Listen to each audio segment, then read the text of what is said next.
News Media. மசோதாவும் உழவர் உரிமை என்கிற தலைப்பில் நடைபெறுகின்ற இந்த கருத்தரங்கில் நேரத்தின் அருமை கருதி மிகச் சுருக்கமாக கருத்துக்களை எடுத்து வைத்து அமர்ந்திருக்கின்ற என்னுடைய சக சட்டப்பேரவை உறுப்பினர் அருமை சகோதரர் அப்துல் சமத் அவர்களுக்கும், விடுதலை சிறுத்தைகளின் துணை பொதுச் செயலாளர் அன்புக்கினிய வன்னியரசு அவர்களுக்கும், ஆளுகின்ற திராவிட முன்னேற்ற கழகத்தின் சார்பாக வருகிறது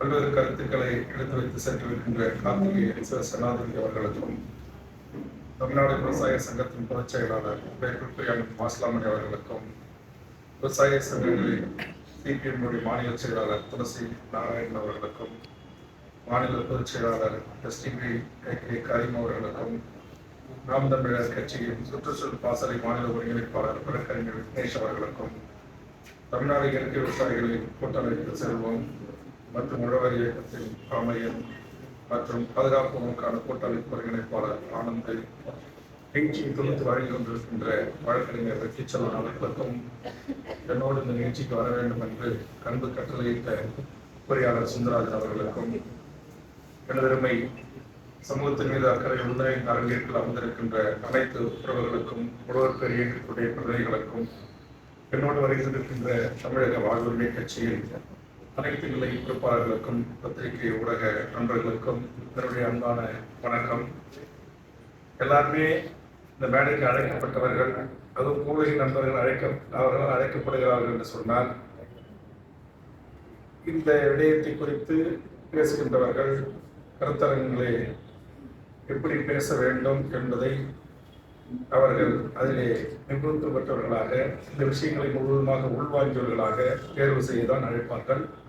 அப்படி இந்த கருத்தை ஒன்றிய அரசு கொண்டு வந்திருக்கிற இந்த விதை சட்டம் எவ்வளவு மோசமானது, இது எப்படி கார்ப்பரேட் பெரும் முதலாளிகளுக்கும் மான்சன் போன்ற பெரும் நிறுவனங்களுக்கும் எதிர்காலத்தில் நம்முடைய விவசாயிகளிடமிருந்து அந்த உரிமையை பறித்து தனதாக்கி அதற்கு கிராம் கணக்கிலே விலைகளை நிர்ணயம் செய்து மீண்டும் அதை நாம் எடுத்து விற்பனை செய்து மீண்டும் விற்பனை செய்கின்றதை கூட மீண்டும் விதைக்காத வண்ணம் அதற்கான வளட்டுத்தன்மையை ஏற்படுத்தி அது மிகப்பெரிய உலகளாவிய வணிகமாக மாற்றி வருகிறார்கள் என்பதை நாம் ஏற்கனவே அறிந்திருக்கிறோம். ஆக இந்த சூழலில் இன்றைக்கு நம்முடைய பாரம்பரிய விதையாக இருந்தாலும் எந்த விதைகளாக இருந்தாலும் அதை இன்றைக்கு இந்த சட்டத்தின் ஊடாக ஒருவர் ஆய்வு செய்வார் என்பதும், அதை பதிவு செய்ய வேண்டும் விவசாயிகள் அல்லது பொதுமக்கள் என்று சொல்வதும் நிச்சயமாக ஏற்றுக்கொள்ள முடியாத ஒன்று. ஆக இதை குறித்து இங்கு அமர்ந்திருக்கக்கூடிய அனைவரும் மிகச்சிறப்பாக இந்த கருத்துக்களை பேசியிருக்கிறார்கள். என்னை பொறுத்தவரையில் நண்பர் வெற்றி அவர்கள் சொன்னது போல், சட்டமன்றத்தில் தமிழ்நாட்டு மக்களுக்கும், விவசாயிகளுக்கும், மீனவர்களுக்கும், தொழிலாளர்களுக்கும், இந்த சமூகத்தில் இருக்கிற பலதரப்பட்ட மக்களுக்கு ஒன்றிய அரசு கொண்டு வருகின்ற பல்வேறு சட்டங்களை குறித்தும், ஒரு சில சட்டங்களை அதற்கு ஆதரவான நடவடிக்கைகளை நம்முடைய தமிழக அரசும் அல்லது அரசு இயந்திரமும் அதற்கு முகம் கொடுப்பது அல்லது நடைமுறைப்படுத்துவதற்கு முயற்சிக்கின்ற போது, முதல் நாளாக தமிழக சட்டமன்றத்தில் அதை எதிர்த்து அந்த சட்டங்களை திரும்ப பெற வைத்து அல்லது அந்த சட்டங்களை ரத்து செய்வதிலே நான் மிகப்பெரிய பங்காற்றிருக்கிறேன் என்று கருதுகிறேன். தமிழர்களுக்கு தெரியும், தொழிலாளர் சட்டம் இருக்கிற சிபிஎம் சிபிஐ உட்பட எல்லா முன்னோடிச தலைவர்களும் அமர்ந்திருக்கிறோம். ஆனால் ஒரு சட்டம் நிறைவேற்றப்பட்டு மாமன்ற சட்டமன்ற உறுப்பினர்களுக்கு அனுப்ப வேண்டும் என்றால் குறைந்தபட்சம் ஒரு 24 மணி நேரத்திற்கு முன்பாக அனுப்ப வேண்டும். ஆனால் அப்படி அனுப்பப்படுவதில்லை. சட்டமன்றம் கூடுவதற்கு சில மணி நேரங்களில் கணினியில் இயக்கப்பட்டிருக்கும். எந்த சட்டமன்ற உறுப்பினர்களும் காலை 7 மணிக்கோ அல்லது 8 மணிக்கோ சட்டமன்றம் திறக்காது, அனுமதி கிடையாது, கணினியில பார்க்க முடியாது. எல்லா சட்டமன்ற உறுப்பினர்களும் இமெயில பார்க்க முடியாது. இப்படிதான் பல்வேறு சட்டங்கள் தமிழ்நாட்டு சட்டமன்றத்தில் தொடர்ந்து ஆண்டாண்டு காலமாக இயற்றப்பட்டுக் கொண்டு வருகிறது. எப்பயுமே அந்த சட்டம் ஒரு வார காலத்திற்கு முன்பாக சட்டமன்ற உறுப்பினர்களுக்கு என்ன சட்டம் வந்து சட்ட திருத்தம் இருக்கு, அது உட்பிரிவு என்ன, எதையெல்லாம் சொல்லணும். ஆனா அது எந்த ஆட்சியாளர்களும் சொல்வது இல்லை. அப்படி ஒரு சட்டம் தான் தொழிலாளர்களுடைய 8 மணி நேர வேலை வாய்ப்பு என்கிற உரிமை 18 மணி நேரமா, 12 மணி நேரமா, அல்லது கார்ப்பரேட் பெரு நிறுவனங்கள் அளித்தால் எப்போது வேண்டுமானாலும் அதை நிறைவேற்றிக் கொள்ளலாம் அப்படின்ற போல் வந்த அந்த சட்டத்தை முதலாளாக எதிர்த்து இருக்கிலிருந்து எகிரி குதித்து ஓடி முதலமைச்சரிடம் சொல்லி சண்டையிட்டு, அதற்கு பிறகு அதற்குள் ஏற்போர் இல்லை எங்க அதற்கு ஒரு அதிகம் என்கிற சட்டம் நிறைவேறுது என்று எங்கள் பேரவைத் தலைவர் எனக்கு ரொம்ப பாசமாக பேரவையில் என்னை கவனித்துக் கொண்டிருக்கிற அப்பாவை நிறைவேற்றிவிட்டார். எனது பத்திரிகை நண்பர்களுக்கு தெரியும் அங்கே என்ன நடக்கிறது என்று. அதுக்கு பிறகு இங்க இருக்கிற அனைத்து கட்சி தலைவர்களும், கூட்டணி கட்சி தலைவர்கள் அத்தனை பேரும் ஒன்று சேர்ந்து மறுநாளே முதலமைச்சர் அவர்களை சென்று சந்தித்து, இப்படி ஒரு சட்டம் இயற்றப்பட்டிருக்கிறது, இது எவ்வளவு பெரிய மிக கொடுமையான ஒரு சட்டம், தொழிலாளர்கள் உரிமைகளுக்காக வளர்ந்த தமிழ்நாட்டின் முதலமைச்சர் கலைஞர் அவர்கள் எப்படியெல்லாம் பேசியிருக்கிறார்கள் என்றெல்லாம் சொல்லி முதலமைச்சருக்கு எடுத்து சொல்லி, அதற்கு பிறகு அன்றைக்கு அந்த சட்டத்தை முதலமைச்சர் அவர்கள் ரத்து செய்தார்கள். அதுபோன்று இப்போது ஒரு சட்டம், உயர்கல்வித்துறையில் 100 ஏக்கர், 50 ஏக்கர், 25 ஏக்கர், இது எல்லா எம்எல்ஏ 234 எம்எல்ஏ 233 எம்எல்ஏ அக்செப்ட் பண்ணிட்டு பாராட்டி வரவேற்று உட்காந்துட்டாங்க. ஒற்றையாளா எழுந்து ஏற்கனவே இங்கு தனியார் பள்ளிகள், கல்லூரிகள் இருந்து பல்கலைக்கழகம் வரையிலும் யார் படிக்கிறாங்க, எப்படி இயங்குது, எப்படி கல்வி வணிகமயமாக்கப்பட்டிருக்கு, இதுல போய் 25 ஏக்கர் இருந்தா கூட பரவாயில்ல, ஒரு பல்கலைக்கழகம் ஆரம்பிச்சுக்கலாம் தனியார் அப்படின்னு அனுமதிக்கிறது. கல்வியை வளர்க்கறதுக்கு நீங்க கொண்டு வந்தாலும் இது ஏற்புடையதல்ல. இன்னைக்கு பெரும்பாலும் மண்ணின் மக்களாக இருக்கிற தமிழ்நாட்டில் வாழக்கூடிய மக்களுக்கு இங்க இருக்கிற இந்த பல்கலைக்கழகங்களில் கல்வி உரிமை இல்லை. பணம் வச்சிருக்கிறவன் வெளிமாநிலத்துக்காரன், வெளிநாட்டுக்காரன் தான் படிக்கிறான். மீண்டும் இது மாதிரி தனியாருக்கு தாரை வார்ப்பதற்கு அரசு இதுக்கான சட்டங்களை இயற்றி அனுமதிக்க கூடாது என்கிற கருத்தை ஒற்றாளா என்று போராடி, அதற்கு பிறகு முதலமைச்சர் என்ன வேலுமுருகன் சண்டை போடுறாரு, பிரச்சனை என்னன்னு என்னை அழைத்து கேட்ட பிறகு நான் விளக்கி, என் நண்பர் உயர்கல்வித்துறை அமைச்சருக்கு விளக்கிய பிறகு, அதற்கு பிறகு பேராசிரியர் பெருமக்கள், பல்வேறு அரசியல் கட்சி தலைவர்களும் அதற்கு பிறகு அறிக்கை கொடுத்த பிறகு அதையும் ஏற்றுக்கொண்டு அதையும் மாண்புக்கு தமிழ்நாடு முதலமைச்சர் அவர்கள் தற்போது ரத்து செய்திருக்கிறார்கள். என்ன விஷயம் நான் சொல்ல வரேன்னா, கன்னி அரசோ, அப்துல் சமதோ, சிபிஎம்ஓ, சிபிஐயோ, இன்னும் சட்டமன்றத்தில் இருக்கிற ஏனைய கட்சிகள், மதிமுகவோ, பாட்டாளி மக்கள் கட்சியோ, அண்ணன் கொங்கீஸ்வரனோ, காங்கிரஸோ, எல்லாரும் நாங்க சொன்ன ஏதோ குறைந்தபட்சம் எல்லாரும் போய் ஒன்னா சொன்னா, அல்லது சட்டமன்றத்தில் இருந்து பேசி சட்ட மக்களுக்கு விரோதமான சொன்னா, குறைந்தபட்சம் ஒரு ஜனநாயக தன்மையோடு அப்படியா, என் கவனத்துக்கு வரல, பரவாயில்ல முருகன் நான் பாத்துக்கிறேன் அப்படின்னு சொல்லிட்டு உடனடியாக சம்பந்தப்பட்ட அதிகாரிகளை அழைத்து, வேல்முருகன் உள்ளிட்ட கட்சிகள்லாம் கம்யூனிஸ்ட்லாம் இப்படி எதிர்க்கிறாங்களே, எல்லாரும் முறையிடுறாங்களே அப்படின்னு சொல்லி அதிகாரிகளை கடிந்து கொண்டு, அப்படி எனக்கு தெரிந்து பல சட்டங்களை தமிழ்நாடு முதலமைச்சர் முத்துவேல் கருணாநிதி ஸ்டாலின் ரத்து செய்திருக்கிறார். கடுமையான விமர்சனம் வைப்போம், சட்டமன்றத்தில் வைப்போம், மக்கள் மன்றத்தில் வைப்போம், பத்திரிகையாளர்கள் வைப்பார். ஆனா இது போன்ற விடயங்களை காது கொடுத்து கேட்கிற ஒரு அரசு தமிழ்நாட்டில் இருக்கிறது. ஆனா மோடி கிட்ட போய் நீங்க யாராவது சொல்ல முடியுமா? நாடாளுமன்றத்தில் திருமாவளம் பேசினாலும், சிபிஎம் பேசினாலும், சிபிஐ பேசினாலும் உடனே இதுல இவ்வளவு விஷயம் இருக்கா, ஒரு தப்பான ஒரு சட்டத்தை நம்ம ஏற்றிட்டோமா, இப்ப ரத்து பண்ணிடலான்னு எழுதி ரத்து பண்ணு அறிவிப்பாரா? செய்ய மாட்டேன். விவசாயிகள் போராடி உயிரை தியாகம் செய்து நூற்றுக்கணக்கான விவசாயிகள் செத்து மடிந்த பிறகு இனி டெல்லியை எந்த மாநிலமும் தொடர்பு கொள்ள முடியாது, அந்த வாகனங்கள் வர முடியாது என்கிற ஒரு மிகப்பெரிய ஒரு போராட்ட வலிமையினூடாகத்தான் அந்த சட்டம் ரத்து செய்யப்பட்டது. எனக்கு பெரிய கவலைனா, இந்த கூட்டத்தில் விவசாயிகள் பல்வேறு அமைப்பினர் பங்கெடுத்துக்கிறீங்க, இந்த நீதிமன்றங்கள்லாம் நீங்க எப்படி போயிட்டு இருப்பாருங்க. ஒரு ஓஎன்சிசிக்காக போய் ஒரு போராட்டம் நடத்துறதுக்காக பிஆர் பாண்டியனுக்கு ஆயுள் தண்டனை. முதல்ல இந்த தீர்ப்பை நான் வன்மையாக கண்டிக்கிறேன். நீதிபதியாக மக்களுக்காக போராடிய அவரை நான் ஆதரிக்கிறேன். அந்த நீதிமன்றத்தில் இந்த தீர்ப்பை கண்டித்து முதலில் தமிழ்நாட்டில் ஒரு அரசியல் கட்சி தலைவராக, ஒரு சட்டமன்ற உறுப்பினராக கடுமையான அறிக்கையை நான் தந்தேன். சரி, அந்த நீதிபதி அப்படி தீர்ப்பு கொடுத்தாருன்னா, சரி போராடுற நம்மள மாதிரி விவசாயிகளுக்காக, பூலை நண்பர்களுக்காக, அல்லது எஸ்சி/எஸ்டி வன்கொடுமை வழக்குக்காக அதை ஏன் நடைமுறைப்படுத்தவில்லை, இந்த சட்டத்தையே நீ உடனடியாக எக்ஸிக்யூட் பண்ணலன்னு கேட்ட ஒரு நீதிபதியை சஸ்பெண்ட் போயிடுறாங்க இன்னொரு நீதிமன்றம். எப்படி இருக்கு பாருங்க. இங்க நம்மள மாதிரி மக்களுக்கு தீர்ப்பு சொல்ற நீதிபதி பணியில் இருக்கக்கூடாது. கார்பரேட் பெரு நிறுவனங்களும் ஓஎன்சிசியோ ஹைட்ரோ கார்பனையும் மீட்டர் திட்டத்தை எதிர்த்து போராடிய பாண்டியன் போன்றவர்கள், அல்லது விவசாய சங்கங்கள், இல்ல பூவுலக நண்பர்கள் போன்றவர்கள், நீங்களாம் மக்களோட சேர்ந்து இயக்கம் நடத்தக்கூடாது, நீங்க ஜெயில தான் இருக்கணும். ஏதோ வெற்றி செல்லும் வழக்கறிஞர்கள் விட்டு வச்சிருக்கிறாங்க. நம்ம பூவுலக நண்பர்கள் சுந்தராஜ் ஏதோ மாநில அரசுல ஏதோ ஒரு மக்கள் சார்ந்த விடயத்திற்காக, சுற்றுச்சூழல் காலநிலை மாற்றத்திற்காக ஒரு ஆலோசனை குழு உறுப்பினராக இருக்கிறாரு. இன்னொரு சுந்தராஜ வழக்கறிஞராக இருக்கிறாரு. அதனால இவங்க எல்லாம் விட்டு வச்சிருக்கிறாங்க. ஆனா இவங்க என்னதான், நான் கூட சுந்தராஜன் கூட்டக்காரல வரேன், சுந்தராஜன் எனக்கு ஒரு உதவி செய்யுங்க. எதுக்காக அவர்கிட்ட உதவி கேட்பாங்க? எங்க என்எல்சியில 500 மடங்கு பாதரசத்தின் அளவு, ஒவ்வொரு கிராமத்திலையும் 100ல இருந்து 200 பேரு புற்றுநோயால் பாதிக்கப்பட்டு டயாலிசிஸ் போயிட்டு இருக்கான். கேட்க நாதி இல்லை. ஒத்தாளா போராடின தேச விரோத வழக்கு 40 வழக்கு. சிப்காட்டை தெற்காசியாவிலேயே மனித இனம் வாழ்வதற்கு லாய்க்கற்ற ஒரு இடம்.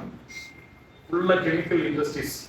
அதுலயும் கடந்த காலத்துல போராடி பணக்கார முதலாளிகளோட கூட்டு சேர்ந்து மத்திய மாநில அரசுகள் துணையோடு ஒரு நிறுவனம் வந்துச்சு, கெம்ப்ளாஸ் சன்மார்க் குரூப். இந்தியாவில் பல மாநிலங்களில் விரட்டி அடிக்கப்பட்ட டைஆக்சைடு எச்சிக்கழிவு வெளியேறுகின்ற பிவிசி தயாரிக்கிற நிறுவனம். ஒரு நாளைக்கு 2 கோடி லிட்டர் தண்ணீரை கடல்ல இருந்து எடுத்து பயன்படுத்துறாங்க. திருப்பி ரீசைக்கிள் பண்ணி கடல் அனுப்பும்போது கோடிக்கணக்கான மீன்கள், கடல் வாழ் உயிரினங்கள் செத்து மிதக்குது. என் கடலூர் தேவனாம்பட்டினம் கடற்கரை வர மீனவர்கள் போய் அந்த ஆத்துல குளிச்சு வெளியேறினாங்கன்னா முதுகு தோல் கூட அப்படியே புரியுது. கேட்க நாதி இல்லை. எங்கள் மாவட்டத்தை சேர்ந்த மக்களுக்கு ஆண்மை குளறுபடி, பெண்களுக்கு கருவுற்று பிரச்சனை, நாடே நாசமா போயிட்டு இருக்கு. இப்படிப்பட்ட ஒரு சூழல் தொடர்ந்து சட்டமன்றத்தில் போராடுறேன். இந்த மாசு கட்டுப்பாட்டு வாரிய அதிகாரிகளுடைய நடவடிக்கைகளை எக்ஸ்போஸ் பண்றேன். ஒரு வெறும் சாதாரண ஒரு அவங்க வீட்டுல எத்தனை கோடி எடுத்தாங்கன்னு உங்களுக்கு தெரியும். கடந்த சில ஆண்டுகளுக்கு முன்பு 150 கோடி அட் டைம்ல எடுக்கிறாங்க தமிழ்நாடு விஜிலன்ஸ். அப்ப இந்த நாட்டில் இருக்கிற கெமிக்கல் இண்டஸ்ட்ரி பண முதலாளி கார்பரேட் நிறுவனங்கிட்ட கோடிக்கணக்கான ரூபாய் லஞ்சமாக பெற்றுக்கொண்டு அதிகாரிகள் அடிக்கிற கொட்டம் இருக்கு பாருங்க, அளவுக்கு மீறி இருக்கு. சட்டமன்றத்தில் ஒரு கூட்டணி கட்சி தலைவரை கடலூர் மாவட்டத்தில் மக்கள் வாழ்வதற்கு லாய்க்கற்ற பகுதி சேர்த்து டெய்லி ஷிப்டாட் ஒரு விபத்து ஏற்படுது. 2 பேர் சாவறாங்க. மாதத்துக்கு 3 மாசத்துக்கு ஒரு முறை பெண்கள் பாதிக்கப்படுறாங்க, கண் எரிச்சல் வருது, மயக்கமுற்று விழுந்துடுறாங்க, தொழிலாளர்களுக்கு பிரச்சனை வருது. தொடர்ந்து சட்டமன்றத்தில் குரல் கொடுக்குறாங்க. அமைச்சர் பெருமக்கள் பரிசீலிக்க கூட நடவடிக்கை எடுக்க போடுறாங்க. ஆனா அந்த அதிகார வர்க்கம் காப்பாங்க சுத்தமா அவனுக்கு மனச்சாட்சியே இல்லை. இவன் நாங்க எதிர்த்து போராடிட்டு இருக்கிறோம். ஆனா இன்னைக்கு என்ன செய்யறோம், கெம்ப்ளாஸ்ட்னா கொடுமை. இங்க கூட போல நம்ம கேட்டுக்கொண்டு அறிக்கை ஒன்று கொடுத்துருக்குறாங்க. தமிழ்நாட்டில் இதான் புதுசு. அரை மணி நேரத்துல ஒரு கருத்து கணிப்பு. கெம்ப்ளாஸ்ட் ஒரு நிறுவனம் பிவிசி யூனிட்டுக்கு 1/2 மணி நேரம் கடல் நீரை எடுத்துட்டு அது 2 கோடி லிட்டர் எடுக்கிறதுக்கு கடற்கரை மீனவர்கிட்ட அடுத்த 1/2 மணி நேரத்துல ஒரே நாள்ல 2 கருத்து கேட்பு கூட்டம். கேட்டா நான் தொடர்பு கொண்டு சில உயரதிகள்கிட்ட பேசினேன். இதுக்கெல்லாம் எந்த உலகத்துல இருக்கீங்க நீங்க? சட்டத்தை சட்டமன்றத்தை ஏற்று நான் தான் பேசினேன். அவர் எனக்கு அறிவு சொல்றாரு. இதை கூட உங்ககிட்ட எல்லாம் கேட்கணும்னு அவசியம் இல்லை, ஏதோ நாங்க கேட்கறோம். இப்ப டெல்லியில மோடி ஒரு சட்டம் கொண்டு வந்துட்டாரு, கருத்து கேட்பு கூட்டங்கள் நடத்தாமலேயே இண்டஸ்ட்ரி கொடுக்கலாம். அதை கூட நாங்க பயன்படுத்தலாம். இல்ல ஏதோ போனா போதுன்னு பாவம் நீங்க எல்லாம் கேள்வி கேட்பீங்கன்னா நாங்க 1/2 மணி நேரம் கேப் வச்சாச்சு உங்ககிட்ட 2 இண்டஸ்ட்ரிக்கு வந்து கருத்து கேட்கறோமே எங்க பெருந்தன்மைன்றாங்க.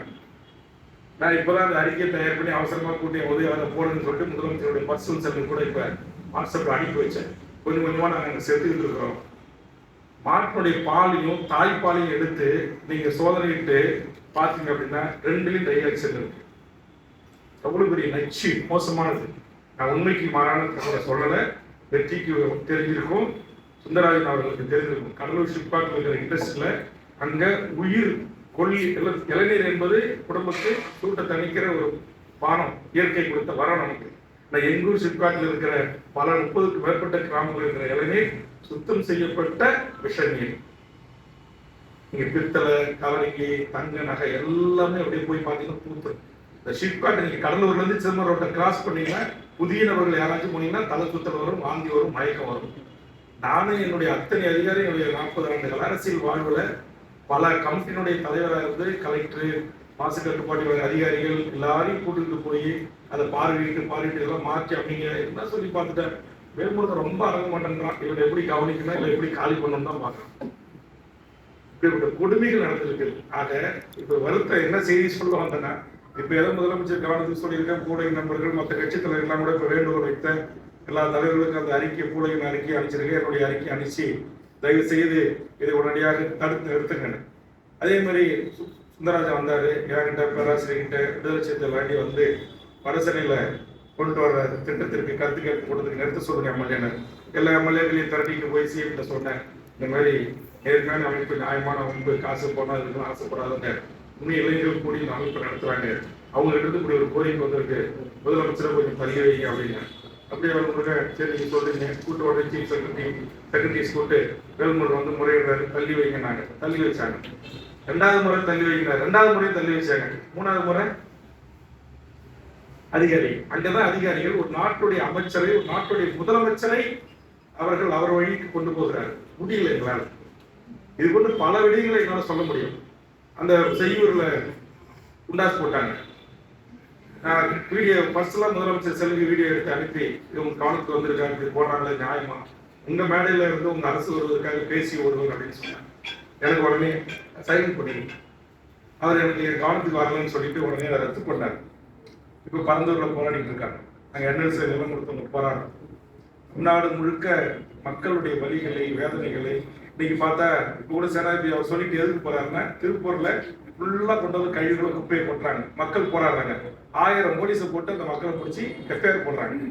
அப்ப எனக்கு வருத்தம் என்னன்னா, ஒரு சில அதிகாரிகள் டெல்லிக்கு தான் பயப்படுறான், கவர்னர் மலைக்கு தான் பயப்படுறான். இந்த மக்களால் தேர்ந்தெடுக்கப்பட்ட அமைச்சரவைக்கோ இந்த மக்களால் தேர்ந்தெடுக்கப்பட்ட முதலமைச்சருக்கோ அவன் விசுவாசம் காட்டுவதை விட நன்றி உணர்வனாக இருப்பதை காட்டிலும் அங்க டெல்லிக்கு அச்சப்படுவனாக இருக்கிறான். என்ன சொல்ல போனா இப்பெல்லாம் சங்கி அதிகாரிகள் எங்க பார்த்தாலும் வந்துட்டான்.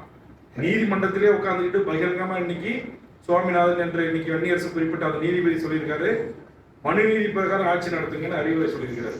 நான் கூட இப்ப கடுமையான கண்டன அறிக்கையை பதிவு செய்திருக்கிறேன். இப்ப புதிய தலைமுறை கால் போட்டுருக்கிறாங்க. இங்க என்ன என்ன நடக்குது இந்த நாட்டுல? திருப்பரங்குன்ற விஷயத்திலிருந்து சுற்றுச்சூழல் பிரச்சனைகளிலிருந்து இங்க மக்களின் உணர்வுகளையோ இந்த மக்களுடைய பாதிப்புகளையோ வலிகளையோ விவசாயிகளுடைய பிரச்சனைகளையோ தொழிலாளருடைய பிரச்சனைகளையோ மாணவர்களுடைய பிரச்சனைகளையோ மீனவர்களுடைய பிரச்சனைகளையோ இது மக்களுக்கு பாதிப்பு ஏற்படுத்தி கொடுக்கின்ற இது போன்ற நகர்வுகள் இங்கு நடக்கிறதே, இதையெல்லாம் இது போன்ற சின்ன சின்ன அமைப்புகள் இயக்கங்கள் சுட்டிக்காட்டுகிறார்களே, இதற்குரிய முக்கியத்துவம் கொடுத்து இதை பரிசீலிப்போம், இதை ஆய்வுக்கு எடுத்துக்கொள்வோம், இதில் பாதகங்கள் இருப்பின் அதை நிறுத்தி வைப்போம் என்ற அந்த மனநிலைக்கு அதிகாரிகள் தள்ளப்படுறது. அவங்க எல்லா பெரும் முதலாளிகள் கார்பரேட் நிறுவனங்களுக்கு ஆதரவாக போராடுகின்ற மக்களை குற்றத்தடுப்பு சட்டத்தில் போடுவதும் தேசவிரோத வழக்கில் போடுவதோ தேசிய பாதுகாப்பு சட்டத்தில் கைது செய்வதும் இதுதான் இந்த மண்ணில் நீடித்துக் கொண்டிருக்கிறது. இதற்கு முடிவு கட்டுகின்ற வகையில் இங்க சொன்னாங்க பாருங்க, இந்த சீக்கியர் அந்த பஞ்சாப் சிங்கங்களுக்குத்தான் நாம் நன்றி கடன் பட்டிருக்கிறோம். ஆனா இன்னைக்கு தமிழ் சமீபத்துல ஜல்லிக்கட்டுன்னு நம்முடைய அவரு வந்து பேசி போனாங்கல்ல சரி, அதுக்கு ஒரு தமிழர்கள் சாதி மதம் கட்சி கொடி எல்லாம் தூக்கி போட்டு வந்து நின்னான். ஆனா இன்றைக்கு நம்முடைய அடுத்தடுத்த தலைமுறை மனித இனத்திலிருந்து காக்கா குருவி சிட்டுக்குருவி கால்நடைகள் எல்லாம் வாழ்வதற்கு அடிப்படையா இருப்பது விதைதான். ஆனா அதை விட என்ன கேட்டா ஜல்லிக்கட்டை விட எதற்கு இங்க பெரிய எழுச்சி வந்திருக்கணும், விதைக்கு வந்திருக்கணும். இதை குறித்து பாருங்க, நம்ம இன்சாவில் ரொம்ப கம்மியான வாடகைகளை ஏசி எல்லாம் இல்லாம ஒரு 50 சேர் போற ஒரு இடத்துல ஒரு 50 பேர் வந்து உட்கார்ந்து நடத்துற அளவோடலாம் இதற்கான இந்த மாற்று மக்களிடத்தில் விழிப்புணர்வு இருக்கு. ஆனா இதுவே ஒரு டிக்டாக் நடிகர் இல்ல ஒரு பிக் பாஸ் நடிகர் இல்ல இப்ப யாராவது சொல்றாங்களே கட்சி ஆரம்பிச்சு மறுத்து ஆட்சி கொண்டு அவங்க கிட்ட இருக்கிற ஒரு சாதாரண ஒரு நடிகர் இங்க வந்து ஒரு நிகழ்ச்சி பண்றாருன்னா இன்னைக்கு 1000 போலீஸ். தமிழ்நாட்டில் நாங்களும் கம்யூனிஸ்ட்லாம் மாநாடு நடத்துறோம், கூட்டம் நடத்துறோம், எங்களுடைய மூட்டைங்கெல்லாம் பாதுகாப்பு இருக்கான்னு எல்லாம் இருக்கான்னு எந்த எஸ்பி எங்க மேடைக்கு வந்து பார்த்து இல்லை, எந்த மட்டன் கடைக்கு செக் பண்றது இல்லை, எந்த கமிஷனர் ஐஜியும் வந்து பாக்குறது இல்லை. ஆனா இப்ப சினிமா கட்சி தலைவர்களுக்கு மாநாடு கூட்டம் அப்படின்னாக்கா ஒரு அதிகாரி அங்கதான் இருக்கிறான். நாடு எப்படி போயிட்டு பாருங்க, அதுக்கு சொல்ல வர. ஆகை மக்கள் எப்படி இருக்கிறான் அதையும் நம்ம சிந்திக்கணும். நீங்க வெற்றி இத்தனை தலைவர்களை இத்தனை அமைப்புகளை கூப்பிட்டு நாங்க கூப்பிடும் போது எல்லாம் எங்க கூட்டி எம்எல்ஏக்கெல்லாம் வரதுக்கெல்லாம் தயாராக இருக்கிறோம். எந்த எதிர்பார்ப்பு இல்லாம நீங்க உழைக்கிறீங்க, கஷ்டப்படுறீங்க, துண்டறிக்கை போடுறீங்க, புத்தகம் போடுறீங்க, ஸ்டால் போட்டு உட்காடுறீங்க, புத்தக காட்சியில உணவு திருவிழா நடத்துறீங்க, இயற்கை உணர்வை போற்றி பாதுகாக்கிறீங்க. இதையெல்லாம் புரிந்து கொள்ளுகின்ற சமூகம் எவ்வளவு பேரு? இது குறித்து எந்த புரிதலும் இல்லாமல் ரொம்ப வலி வேதனையா இருக்கு. அதனால அரசியல்வாதியை ஏன்டா வந்தேன்னு இப்ப நினைக்கிறேன். ரொம்ப நினைவு தெரிந்த காலத்துல இருந்து அரசியல் இருக்கிறார். 6 முறை தேர்தலை சந்திச்சு 3 முறை வெற்றி பெற்று 40-45 ஆண்டு காலம் அரசியல் வாழ்க்கையில் இருக்கிறேன். ஆனா இப்ப நான் சந்திக்கிற இந்த அரசியல் மாதிரி ஒரு கேவலமான கீழ்த்தரமான அநாகரிகமான பண்பாடற்ற ஒரு அரசியல் நான் என் வாழ்நாளில் சந்திப்பதே இல்லை. ஒரு அம்மா போன வாரம் தந்தி தொலைக்காட்சியில் பேட்டி கொடுத்துருக்காங்க, மகாபுரத்தில் ரொம்ப தவம் பண்ணி ஒரு பெண் பிள்ளை பார்த்தாங்களாம். அது ரொம்ப உடம்பு சரியில்லையா, சீரியஸா இருக்கும், ஐசியூல. எங்க பயணிக்கு அதுக்காக திண்டுக்கல் மாவட்டத்துல வெளியில உட்கார்ந்து இருக்கும் போது கிளாஸ் டெஸ்ட் போச்சான். ஒரு நடிகர் மகாபலிபுரத்துக்கு வராராம்.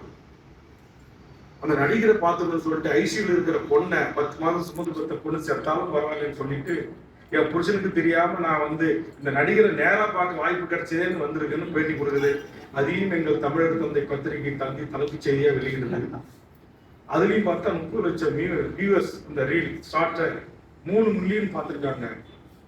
அப்ப நாங்க எங்க வாழ்றோம்? ஒரு தாய் சொல்லுது, எனக்கு 2 பெண் பிள்ளை செத்துட்டாங்க, பரவாயில்ல, அந்த நடிகர் என்கிட்ட வீடியோ காலில் பேசிட்டாரு, எனக்கு அதுவே போதும், நான் இன்னொரு பிள்ளைய கூட சாவ கொடுப்பேன் அவருக்காக.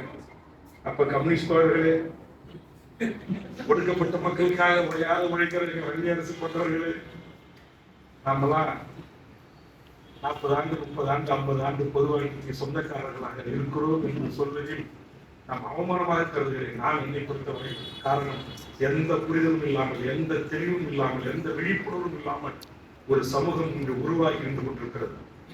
நான் பிக் பாஸை எதிர்த்து ஆபாச அலுவலகத்தில் இருக்க காட்சி இதெல்லாம் கொஞ்சம் மாற்றி அமைங்கன்னு சொல்லி போராடினேன். அதுக்கு ஒரு போராட்டம் பண்ணாத ஒரு ஆயிரக்கணக்கான கமெண்ட்ஸ். அதை எடுத்து சரி என்னதான் இருக்கு சமூகத்தில், என்னதான் நிலைமை அப்படின்னு பார்த்தா, ஏன்னா நாங்களாம் சந்தோஷமா இருக்கிறது உனக்கு பிடிக்காத முருகான்றான். நான் கூட ஒரு வித்தியாசத்துல ஒரு போராட்டத்தை அறிவிக்கலாம்னு இருக்கிறேன். அங்கே ரொம்ப ஆடைக்கு பஞ்சமா இருக்கு. அதனால நல்லா நம்ம ஒரு கைத்தறி ஆடைகள்லாம் வாங்கி எடுத்து போய் பதிலுக்கு ஒரு பெண் அதுக்கு இருக்காங்க, பூங்கத்தை கொடுத்து இந்த மாதிரி இந்த உடையெல்லாம் நாங்கள் தரம் வந்து போட்டுட்டு, அப்புறம் இன்னொரு தம்பி இருக்கிறான். அந்த தம்பி அவன் என்ன பேசுறான், என்ன பண்றான், கைவதையை கூட பண்ண மாட்டேங்கிறாங்க. இதுக்கு இன்னைக்கு கோடிக்கணக்கான மில்லியன்ஸு, பார்வையாளர்கள், விளம்பரங்கள், கொட்டி கொடுக்கிற கார்பரேட் பெருநிறுவனங்கள் ஆகிய சமூகத்தில் இருக்கிற இந்த அவலங்கள், இத்தனை உழவர் பெரியவர்களுடைய குழந்தைகள் வந்து உட்காந்துருக்காங்க. பூவுலக நண்பர்கள் நம்ம விதைச்சுக்கிட்டே இருப்போம். ஒரு நாளைக்கு மக்கள் கிட்ட கண்டிப்பா போய் சேருகிற நம்பிக்கையில் இருப்பார்கள். பணியை செய்யக்கூடிய இந்த மேடையில வந்து அமர்ந்திருக்கிற, இந்த அரங்கத்தில் அமர்ந்திருக்கிற உங்கள் அனைவரையும் நான் உண்மையிலேயே மகிழ்கிறேன். அதிலேயும் குறிப்பா பூவுலக நண்பர்கள், இளைய தலைமுறைகள் கொஞ்சம் பேர் ஆணும் பெண்ணுமாக நின்று இந்த பணிகளை நீங்க செய்யறீங்க. உங்களுக்கு வந்து நான் வாழ்த்து தான் சொல்லணும். ஏன்னா இளைய தலைமுறை எப்படி இருக்குன்னா, ஒரு 3 வயது குழந்தை கூட்ட நெரிசல் கீழே வந்து கிடக்குது. அந்த குழந்தை மேல தாள் மேல ஏறி நின்று தன் அடிகளை செல்ஃபி எடுக்கிறான். வெளா எலும்புல ஏறி நிற்கிறான். அது வயிறு பிதுங்கி இந்த குடல் வெளியே வந்திருக்கு. 41 பேருடைய போஸ்ட்மார்ட்டம் ரிப்போர்ட் சொல்லுது, தால் எலும்புகளும் தலா எலும்புகளும் வெளா எலும்புகளும் நொறுங்கி அவர்கள் உயிரிழந்திருக்கிறார்கள் என்று. நொறுக்கியவர்கள் யார் என்று சொன்னால் என்னுடைய கல்தோன்றா முன்தோன்றா மூத்த தமிழ் குடிகள் தான். அதிலும் 41 பேர்ல கிட்டத்தட்ட ஒரு 30 பேர் என் ஒடுக்கப்பட்ட அன்றாடம் காட்சிகளாக கூலிகளாக இருக்கிற ஏழை வர்க்கத்தின் தாய்மார்களும் உறவுகளும் தான் செத்து மடிந்திருக்கிறார்கள். எங்கேயும் ஒரு கிராஸ் பண்ணிட்டு அந்த 31 பேர்ல செத்துதான் நாம் பார்க்கல. நாம் எங்கே இருக்கிறோம், நம்முடைய உறவுகள் எங்கே இருக்கிறது, நம்முடைய இளைய தலைமுறை எங்கே இருக்கிறது. நம்முடைய அப்பா அம்மா தாத்தா பாட்டி காலத்துல இப்படி எல்லாம் இல்லை. ஏன் நம்ம காலத்திலேயே சிவாஜி கணேசனோட மிகப்பெரிய நடிகன் தமிழ்நாட்டில் யாரு, கமலை கூட சொல்லலாம், ஒரு மிகப்பெரிய கலைஞர். ஆனா இன்னைக்கு என்ன சொல்லவே முடியல, விவாதிக்கவே முடியல. தொலைக்காட்சி விவாதங்களை அந்நியரசு சமுதாயம் விவாதிக்கும் போது நான் பாக்குறேன், ஷானவாஸ்ல விவாதிக்கும் போது ஒண்ணுமே புரியல. இப்ப போய் அந்த தலைவரே பேசினார்ல பாண்டிச்சேரியில, ஒரு ரேஷன் கடை கூட உள்ள பாண்டிச்சேரியில அப்படின்னு. இப்படிப்பட்ட மக்களை கொண்டாட விட நான் சட்டமன்றத்திலே ஊடகத்தை கோச்சிக்கிட்டேன். இங்க வந்திருக்கவங்க ஊடகத்தில் படிச்ச ஊழியர்கள் இவர்களை கோச்சிக்கல, இந்த ஊடக முதலாளிகளை கோச்சிக்கிட்டேன். ஏன்னா இன்னைக்கு எங்க இருக்கு, இப்ப எல்லாம் லைவ்ல போகுது. எதுல ஒரே ஒரு தொலைக்காட்சியில கூட மெயின் ஸ்ட்ரீம்ல ஒரு வரி வராது, எல்லாம் யூடியூப்ல. அதுவும் போடுவாங்க, யூஎஸ் வரலன்னு அடுத்த நிமிஷம் வந்து தூக்கிடுவாங்க. இவங்களுக்கு சேர்த்து சுவர் போடுவதற்காகத்தான் இந்த கூட்டம் நடந்து கொண்டிருக்கிறது, இந்த கருத்தரங்கு நடக்கிறது. ஆக இதையெல்லாம் இப்படி போயிட்டு இருக்கின்ற பெரிய வகையோடு நாம் இருக்கிறோம். இருந்தாலும் வருகின்ற கூட்டத்தோட ஜனவரி மாதம் நடக்க இருக்கிறது. இந்த கூட்டத்தொடரில் கண்டிப்பாக எப்படி நம்முடைய புதிய கல்விக் கொள்கையை ஒன்றிய அரசு இயற்றினாலும் கூட, சட்டத்தை நிறைவேற்றினாலும் இரண்டு அவைகளை தமிழ்நாட்டில் நடைமுறைப்படுத்த மாட்டேன் என்று துணிந்து அந்த காவி கொள்கைக்கு எதிராக தமிழ்நாடு முதலமைச்சர் இருந்தாரோ, அதுபோன்று இந்த விதை திருத்த சட்டத்தை தமிழ்நாட்டில் நாங்கள் ஏற்றுக்கொள்ள மாட்டோம், இதை அனுமதிக்க முடியாது, இதை நாங்கள் எதிர்ப்போம், அல்லது அந்த 40 நாடாளுமன்ற உறுப்பினர்களும் சேர்ந்து இதை திரும்ப பெற வைப்போம் என்கிற உறுதிமொழியை தருகின்ற வகையில் மொத்த கருத்துள்ள முன்வரிசை தலைவர்களோடு பூவுலகின் குரலாய் இந்த உழவர் பேர் இயக்கங்களின் குரலாக நிச்சயம் நம்மாழ்வரை சுமந்து எத்தனையோ இளைஞர்கள் தனிப்பட்ட முறையில் இது போன்ற பணிகளை செய்து கொண்டிருக்கிறார்களே, அவர்களுடைய அந்த நல்ல எண்ணத்தை பாராட்டுகின்ற வகையில், போற்றுகின்ற வகையில் உங்களின் பின்னால் தமிழக வாழ்வுரிமை கட்சியில் இருப்போம் என்பதை தெரிவித்து, தொடர்ந்து 15 ஆண்டுகளாக தமிழ் சமூகத்தின் வாழ்வுரிமைக்காக சுமார் 150 அரசியல் கட்சி அமைப்புகள் இயக்கங்களை ஒருங்கிணைத்து தமிழர் வாழ்வுரிமை கூட்டமைப்பை நடத்துகிறோம். சுற்றுச்சூழல் அமைப்பு என்கிற முறையில் பூவிலக நண்பர்களும் அதில் ஒரு அங்கத்தினராக இருக்கிறார்கள். தேவை ஏற்பட்டால் அத்தனை அமைப்புகளின் இயக்கங்களில் ஒன்று திரட்டி நிச்சயமாக இந்த 15 ஆண்டுகளாக தமிழ் சமூகத்தின் வாழ்வுரிமை சிக்கல்களுக்காக மிகப்பெரிய போராட்டங்களை முன்னெடுப்பது போல் தேவைப்பட்டால் ஒன்றிய அரசுகளின் இந்த சட்டங்களுக்கு எதிராகவும் தமிழ்நாடு அரசும் தமிழக முதலமைச்சரும் இதற்கு எதிராக சரியான முடிவை எடுக்க வேண்டும் என்கிற வலியுறுத்தியும் போராட்டங்களை முன்னெடுப்போம் என்பதை தெரிவித்து, பரவாயில்ல அதிகமாக இருக்கைகள் காலி இல்லை, ஆனா வந்திருக்கிற விட்டு எண்ணக்கூடிய கூட்டமாக இருந்தாலும் அறிவு சார்ந்து இந்த மண்ணையும் மக்களையும் மொழியையும் இனத்தையும் இயற்கையையும் காற்றையும் நேசிக்கின்ற ஒரு நல்ல கூட்டத்தில் கலந்து கொள்கின்ற மனநிறைவோடு வாய்ப்புக்கு நன்றி கூறுகிறேன்.